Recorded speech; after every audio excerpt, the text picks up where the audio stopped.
Une huile essentielle à diffuser, ok, mais une huile essentielle à avaler sur un sucre ou un comprimé neutre, eh bien cela est extrêmement dangereux. À ton avis, cette affirmation, est-ce qu'elle est vraie ou est-ce qu'elle est fausse? Note-le en commentaire ci-dessous. Moi, je vais te donner la réponse. Elle est tout simplement fausse et archi-fausse. Pourquoi? Eh bien, c'est très simple. Regarde tes alvéoles pulmonaires. Elles sont très souples, elles sont très fines parce qu'elles rentrent en contact avec de l'air.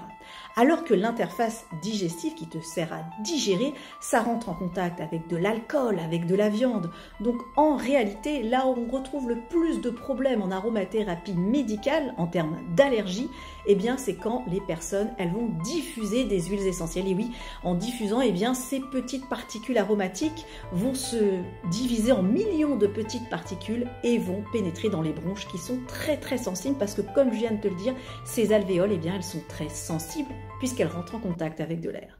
Donc, bien comprendre que le danger des huiles essentielles, eh bien, ce n'est pas simplement de se dire on va les respirer, il n'y a aucun problème, et les avaler, c'est dangereux. Non, pas du tout. Ça va effectivement dépendre du type d'huile essentielle que l'on va prendre, mais ça va aussi dépendre de cette notion-là. Donc, retiens bien, on a plus de problèmes en diffusant des huiles essentielles qu'en en avalant. Voilà, donc ça c'est la réalité de la biochimie aromatique et de la médecine aromatique. Je vais te donner une petite phrase du docteur Penwell qui pratique cette médecine depuis 40 ans.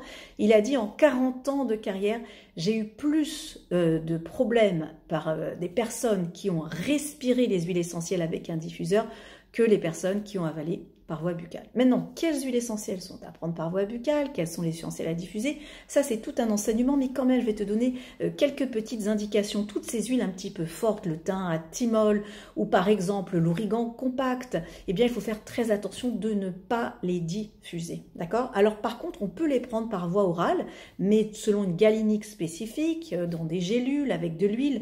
Donc ça, c'est très particulier. Mais jamais ne diffuser de l'origan compact, du thym à thymol, parce que ce sont des molécules qui sont très irritantes pour les alvéoles pulmonaires. Voilà, si cette vidéo t'a plu, t'a été utile, eh bien n'hésite pas à liker, bien sûr à partager si tu penses que ça peut être utile. Et puis si tu n'es pas encore abonné, abonne-toi.